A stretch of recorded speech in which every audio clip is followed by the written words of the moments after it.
Hello students, good morning everyone. How are you? I am absolutely fine here and hope to you same at your home. Students, it's chemistry for 10th class. Today we will talking about the chapter 2 acid bases and salts.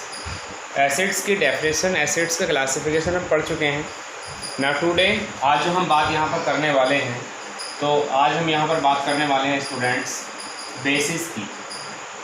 What are bases? तो bases की अगर हम appearance वाली बात करते हैं तो आप ये कह सकते हैं कि slippery touches substances are known as base, यानी कि जिन सब्सटेंस के पास में जो है स्लिपरी टच होती है, यानी कि स्लिपरी टच मतलब चिकनाहट होती है उनके पास में, these are known as bases. लेकिन हमारी डेफिनेशन ये वर्क नहीं करेगी यहाँ पर। आपको जो यहाँ पर हमें डेफिनेशन बतानी है वो बतानी है अकॉर्डिंग टू स्वांटे आरेनियस। आरेनियस यहाँ पर क्या कह रहे हैं? According to the Swante Arrhenius, bases are those chemical substances which gives hydroxide ion OH minus ion when dissolved in water or any other solvent. Such substances are known as bases. मैं आपको एक बार फिर से याद दिला देना चाहता हूँ, what are bases? अगर वाटर को आप सोडियम हाइड्रोक्साइड को आप वाटर या किसी और सोलवेंट में जब आप मिक्सअप करोगे then it will goes to two opposite ion. The first one is Na positive and the other is OH negative. Okay? You can understand in the given dissociation OH minus ion is given by NaOH. So NaOH is base.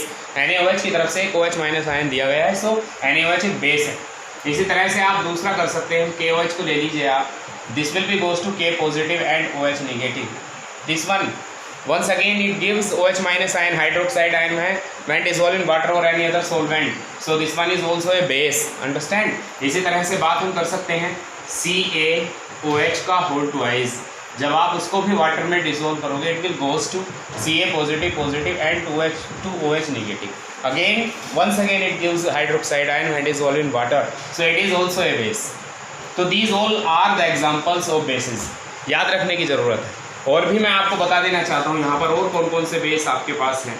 NH4OH you can take also, and when NH4OH is dissolved in water then it will goes to NH4 positive and OH negative. Once again it gives hydroxide ion when dissolved in water, so it is a base. Clear है? इस तरह से आपको ये सारी चीज़ों को बिल्कुल बढ़िया तरीके से लर्न करना है। आप चाहो तो एक और लिख सकते हो MgOH का होल ट्वाइस, ये magnesium hydroxide, when it will be dissolved in water then it will goes to Mg positive and 2OH negative. Once again it gives OH minus ion when dissolved in water or any other solvent. So all these substances are bases. Why? Because of these gives OH minus ion when dissolved in water or any other solvent. So these all are substances are bases. ये जितने भी substances सब के सब base हैं। ठीक है? क्यों? क्योंकि ये सब के सब OH माइनस आयन डिजोल्व दे रहे हैं एंड डिजोल्व इन वाटर, जब वाटर में डिजोल्व होते हैं। ठीक है, तो ये आपके पास में बेसिस जितने भी एग्जांपल्स आपको दिख रहे हैं सबको नोट्स में आपको प्रिपेयर करना है। अब इसी तरह से बात आ जाती है NaOH। NaOH जो है सोडियम हाइड्रोक्साइड का यूज़ कहाँ आपने देखा है, तो हम बात करते हैं यहाँ पर सोडियम हाइड्रोक्साइड के यूज़ की। अगर बात करते हैं पोटेशियम हाइड्रोक्साइड के यूज़ की बात करते हैं, calcium hydroxide, ammonium hydroxide and magnesium hydroxide, तो इन सब का यूज़ आपने कहाँ देखा? तो NaOH का यूज़ आपने देखा इन वॉशिंग सोप, जो कपड़े धोने वाला साबुन होता है उसमें, कपड़े धोने वाला जो सोप होता है वॉशिंग सोप में सोडियम हाइड्रोक्साइड का यूज़ किया जाता है। KOH का यूज़ कहाँ किया जाता है? इन बाथिंग सोप, ये नहाने वाले सोप में यूज़ किया जाता है। पोटेशियम हाइड्रोक्साइड, बात आती है CaOH का होल ट्वाइस इन, इसका यूज़ किया जाता है वाइट वॉशिंग में। ये मैं बिल्कुल शॉर्ट टर्म में लिख रहा हूँ, आपको लॉन्ग टर्म में इनको प्रिपेयर करना है, एकदम एक्सप्लेन करते पड़ेगा। NH4OH है, सोडियम हाइड्रोक्साइड का अमोनियम हाइड्रोक्साइड का यूज़ कहाँ पर किया जाता है? ठीक है, तो आप इसका लिख सकते हैं अमोनियम हाइड्रोक्साइड का यूज़ किया जाता है इन ड्राई हेयर्स, ड्राई नहीं डाई हेयर्स, हेयर्स पर डाई करने में अमोनियम हाइड्रोक्साइड का यूज़ किया जाता है। Dye, you know, understand. Ammonium hydroxide का यूज़ किया जाता है टू कंट्रोल करने में, किसको? एसिडिटी को कंट्रोल करने में यूज़ किया जाता है मैग्नीशियम हाइड्रोक्साइड। तो इतने सारे आपके सबके सब बेसिस हैं, उन सबके यूजेस मैंने वहाँ पर लिख दिए हैं। इन सब के कॉमन नेम क्या क्या है? इसका क्या नाम है बताइए? सोडियम हाइड्रोक्साइड का नाम क्या हो सकता है? आपको इसका जो कॉमन नेम बताना है, पोटेशियम हाइड्रोक्साइड का। दिस वन इज क्या है ऊपर वाला, caustic soda, caustic potash, lime water, ammoniacal water, ये क्या है, मिल्क ऑफ मैग्नीशियम। तो ये सब इनके कॉमन नेम है, आप इनको भी नोट कर लीजिए। अब आपको मैं एक बात बता देना चाहता हूँ माय डियर स्टूडेंट्स, जितने भी आपको दिख रहे हैं ना, ये सारे जितने भी बेस हैं, इन सारे के सारे बेसिस को, ये तो आपको पता चल गया सब बेस है, और इन सारे के सारे बेसिस को आप आसानी से वाटर में डिसॉल्व कर सकते हैं। आपको दिख भी रहा है वाटर में डिसॉल्व होते हैं। And the bases that which can be dissolve easily in water are called alkalis. ये बात भी ध्यान रखना, the bases which can be dissolve in water are known as alkalis. ऐसे सब्सटेंसेस जो वाटर में डिसॉल्व किए जा सकते हैं, these are known as alkalis. सारे जितने भी आपके all bases are not alkalis, all bases are not alkalis, while all alkalis are bases. जितने भी आपके बेसिस हैं वो सब के सब एल्कलीज नहीं हैं, लेकिन जितने एल्कलीज हैं वो सब के सब बेस हैं, ये बात ध्यान रखना। एक एग्जांपल के तौर पर AlOH का होल थ्राइस, जब आप इसको ब्रोक करोगे it will goes to Al positive positive positive plus 3OH negative, ये आपको जरूर देगा, लेकिन ये आपका एल्कली नहीं है। Why? Because it can never be dissolve in water, क्योंकि वाटर में डिसॉल्व हो नहीं सकता। इसको तो आपने AlOH का होल थ्राइस को वाटर में नहीं किया है, आपने यहाँ पर कम से कम आपको इलेक्ट्रिक करंट देना पड़ा होगा जब ये डिसोसिएट हुआ, तो ये एल्कली नहीं है, ये ओनली एक बेस है।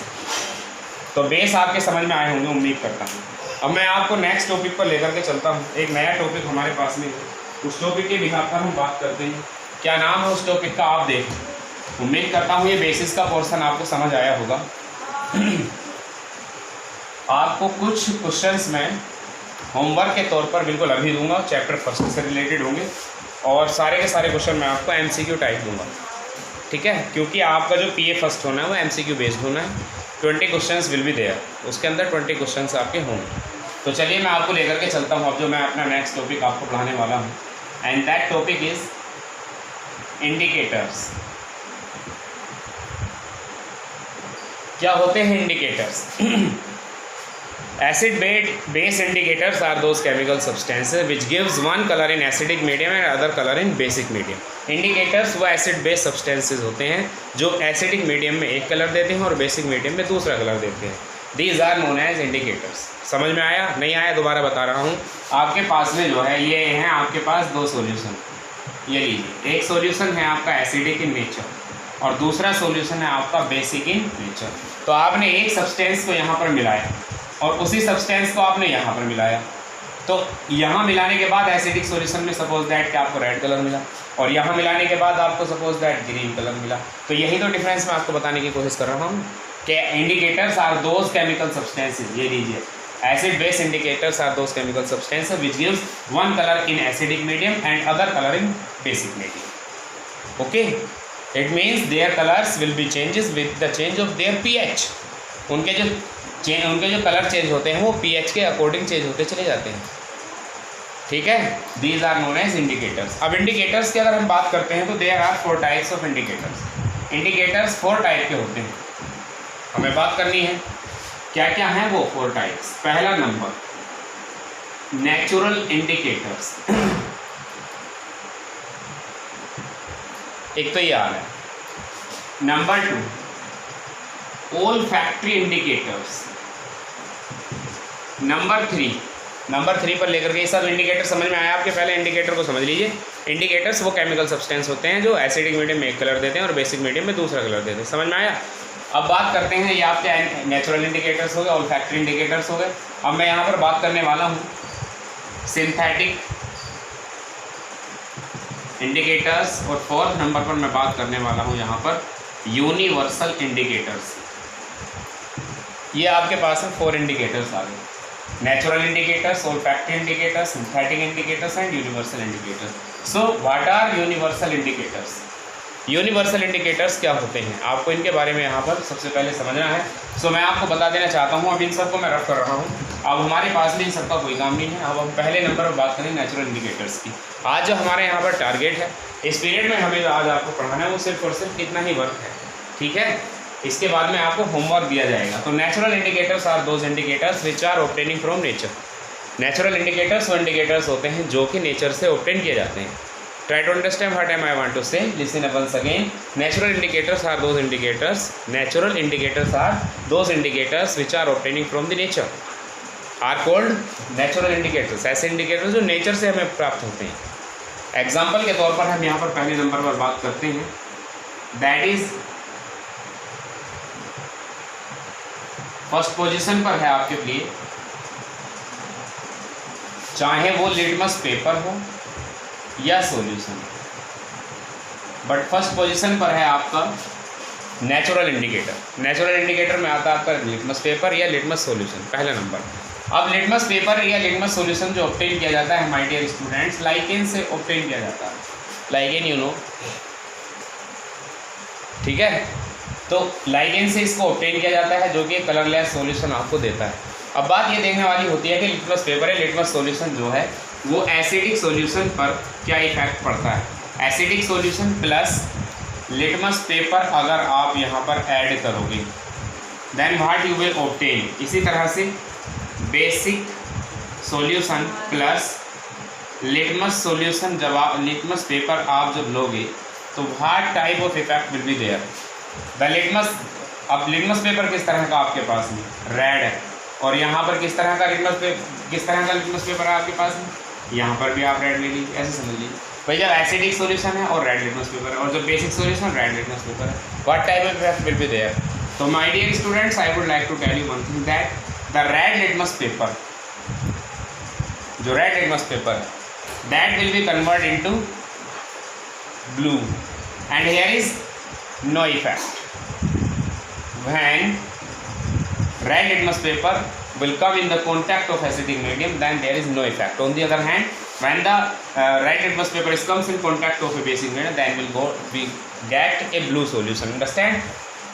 दूसरे नंबर पर अब हम बात करते हैं यहाँ पर इसी तरह से acidic solution plus blue litmus paper, इसी तरह से basic solution plus blue litmus paper, then what will you get. आप क्या पाओगे. तो blue acidic solution plus blue litmus paper, that will be goes to red and there is no effect. आपको ये भी ध्यान रखना. तो ये आपका लिटमस पेपर है जो मैंने आपको बताया. लिटमस पेपर का एक कलरलेस सॉल्यूशन होता है, या उसका जो पेपर होता है वो लाइकेन का बना होता है. और अगर हम बात करें उसके बारे में, तो जो एसिडिक सॉल्यूशन होता है, अगर red litmus paper acidic solution के कॉन्टैक्ट में आता है तो कोई इफेक्ट नहीं पड़ता है. अगर हम बात करते हैं यहाँ पर बेसिक सॉल्यूशन की, अगर बेसिक सॉल्यूशन के कॉन्टैक्ट में रेड लिटमस पेपर आता है तो red litmus goes to blue. इधर अगर एसिडिक की बात करते हैं तो blue litmus paper will goes to red in acidic medium. On the other hand no effect in basic medium. तो ये तो बात हो गई आपके लिटमस पेपर की. ये सब नेचुरल इंडिकेटर्स हमारे चल रहे हैं यहाँ पर. तो मैंने आपको पहले नंबर पर यहाँ लिटमस पेपर के बारे में बताया. नंबर 2, क्योंकि इनके बारे में आपको इनके कलर्स जो है हमेशा याद रखने. अगर आप कलर भूल गए तो बिल्कुल जो है आप बहुत ज़्यादा पछताओगे. याद रखना. Number 2, onion. ओनियन भी एक नेचुरल इंडिकेटर. ओनियन भी एक नेचुरल इंडिकेटर. तो ओनियन को लेकर के चलते हैं. ओनियन को आपने ऐड किया बेसिक मीडियम में, ओनियन को आपने ऐड किया एसिडिक मीडियम में. अब उससे पहले बात करते हैं हम, sorry, onion is not a natural indicator. Very sorry students, onion is all factor indicator. याद रखना. तो नेचुरल इंडिकेटर आपका पहला क्या होगा, लिटमस पेपर हो गया. नंबर 2 पर मैं आपको लेकर के चलता हूँ. आप कोबेज पर चलिए. रेड कोबेज, रेड कोबेज ले लीजिए, ठीक है. और रेड कोबेज का जो सॉल्यूशन होता है उसका जो कलर होता है वो किस तरह का होता है, सॉरी, पर्पल होता है. It has purple colour. इसके पास में पर्पल कलर होता है. और जब आपके पास में है कोबेज तो ये क्या इफेक्ट जो है आपके ऊपर पड़ाएगा, किस तरह से ये जो है सॉल्यूशंस को ये चेंज करने वाला है, ठीक है. पर्पल कलर इसका होता है. और जब ये एसिडिक सॉल्यूशन में आता है, पर्पल एसिडिक सॉल्यूशन प्लस ये पर्पल वाला कलर जब आपने लिया, और एक बार basic solution plus purple colour आपने जब लिया, तो acidic plus purple colour will goes to किस में चले जाएंगे, रेडिश में चले जाएंगे, reddish colour. And this one goes to greenish colour, याद रखना। रेड को बेस का जो पर्पल कलर है एसिडिक मीडियम में चला जाएगा, रेडिश में चेंज हो जाएगा, और ये हो जाएगा आपका बेसिक वाला काय में चेंज हो जाएगा ग्रीनिश में। ठीक है, ये हो गया आपका कोबेस। कोबेस के पास बाद में आपके पास और क्या अवस्था है, एक तो आपका हो गया लिटमस पेपर हो गया, आपका कोबेस हो गया, और कोबेस के बाद में आई थिंक आपके पास में एक और आ जाता है, that is turmeric. Turmeric you know हल्दी, कलर कैसा होता है जनरली येलो इन कलर, लेकिन अगर आपने एसिडिक मीडियम में टर्मरिक को ऐड कर दिया या बेसिक मीडियम में आपने टर्मरिक को ऐड कर दिया, what type effect will be there, तो एसिडिक इफेक्ट में आप लिखते हैं यहाँ पर नो इफेक्ट, कोई इफेक्ट नहीं पड़ता, जबकि बेसिक मीडियम में टर्मरिक का कलर जो हो जाता है वो हो जाता है आपका रेडिश येलो, ये कलर आपका इसमें ऑब्टेन आपको हो जाता है। तो ये सब के सब आपके नेचुरल इंडिकेटर्स थे। ठीक है, टर्मरिक गिव्स एसिडिक इफेक्ट में इसका कोई इफेक्ट नहीं पड़ता है। ठीक है, बेसिक में हो जाता है रेडिश येलो में। तो ये आपके सब के सब नेचुरल इंडिकेटर्स हो गए। रही बात अब होमवर्क की, तो होमवर्क मैं आपको MCQ के क्वेश्चंस आज ही बिल्कुल आपको सेंड कर दूंगा। ओके स्टूडेंट्स, उनको आप सॉल्व कर लेना अलग से separately. Thank you and have a nice day. Good morning everyone.